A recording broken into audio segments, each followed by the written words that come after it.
Dr. Carlos Clark, MD, here for another video series. Today we're going to talk about vertigo or dizziness, something that most of us have experienced at least one time in our life. So we're going to talk about one of the most common causes today, so stay tuned.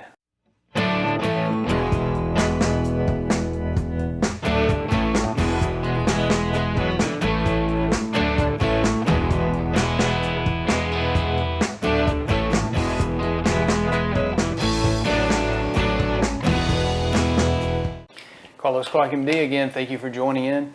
Today we're going to talk about vertigo and or dizziness. Let me just go ahead and get this out of the way. If you do experience dizziness, there are some things that can be life-threatening that can be causing you these symptoms. So be sure you check in with your primary care physician and always ask them about any type of treatment, workup, or anything like that. Because again, these videos are only for informational purposes. They're not to be taken for medical advice, so consult your primary care physician.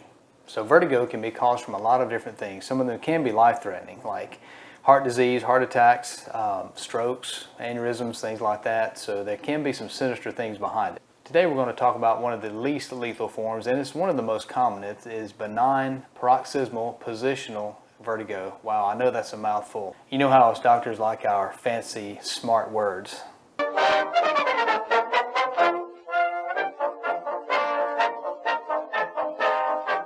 So BPPV, what is it? What causes it? So there's these things in our inner ear called the semicircular tubules. They are the balance centers. What they do is they create a conduction pathway to the brain to tell us where our head is in space. They're filled full of what they call endo-lymph fluid, and sometimes you can get some mineral deposits, mostly calcium, in these tubules, and they disrupt the signal to the brain. So if your head is turned a certain way, then you're getting mixed signals as to where your head is in space. That's why some of our older people in the community, or seasoned, I guess would be a better way to put it, used to call this top shelf vertigo, where you would look on the top shelf and then, whoa, the room would spin. You can also experience this by rolling over in bed, bending over to pick something up. There's all types of different ways to cause this to create a problem. However, most of the time this is pretty benign. There's not really anything life-threatening. But as I said earlier, if you do experience vertigo, you need to have this worked up. Just want to talk about this because it's one of the most common causes of vertigo. I see it in clinic a lot. So who gets BPPV? What are the risk factors? Well, it is about 7 times more likely if you're 60 years old or older. If you've had a history of head trauma, that can cause an increased risk of BPPV. Also, if you had Meniere's disease or some type of other surgery or issue with the inner ear, always increases your risk for this. Now, there are some, there is some data out there that says, salt intake, hydration status also plays a factor in it as well. But it can really occur at any age, and in my clinic I see it at a lot of different ages. A common way to know that it is actually benign positional vertigo is when you sit still or stop doing whatever it is that you're doing that's aggravating the semicircular tubules, then it eventually eases off. Now, if you ever sit down and you're still relaxed and the dizziness maintains and doesn't ease off, that could be another sinister cause. So what do we do about BPV?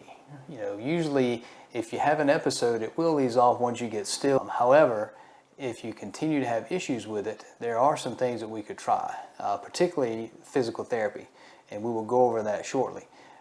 There are some medicines for dizziness, such as meclizine, that some physicians give. Although this will help with the symptoms, it will make you drowsy, and it doesn't really fix the problem. It just covers up the symptoms. So a lot of the data out there will say, don't even give this drug. But again, if it's causing you serious problems, that is an option. So the most common maneuver is a physical therapy maneuver called the Epley maneuver.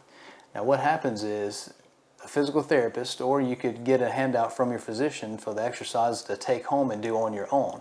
But you can be sent to physical therapy. Now pretty soon we're going to have a video with a physical therapist friend of mine who will actually show us the Epley maneuver. But I will put some links in the description below for you to check some videos out on YouTube with the Epley maneuver being demonstrated. What the Epley maneuver and some other maneuvers do will effectively lay you back and turn your head in a certain position that will evacuate the calcium deposits and get them out of the semicircular tubes, therefore evacuating the cause of the vertigo and Typically, this immediately repairs and fixes the problem, and you will see immediate relief. Remember that the Epley maneuver may need to be repeated multiple times to get the effect. For maintenance of resolution, you can repeat the Epley maneuver as many times as you need. Also, you need to watch your salt intake, stay hydrated, watch your blood pressure. Thank you for watching this quick video on BPPV. Please be sure and subscribe and like. Click the bell if you want to get a notification anytime I upload a new video. And also please leave comments if you have anything to say or if you have a topic that you would like me to cover. Again, check some links in the description for a demonstration of the Epley maneuver, and coming up shortly, we will have a video with a physical therapist that will demonstrate it for us on my channel. Thanks again for tuning in.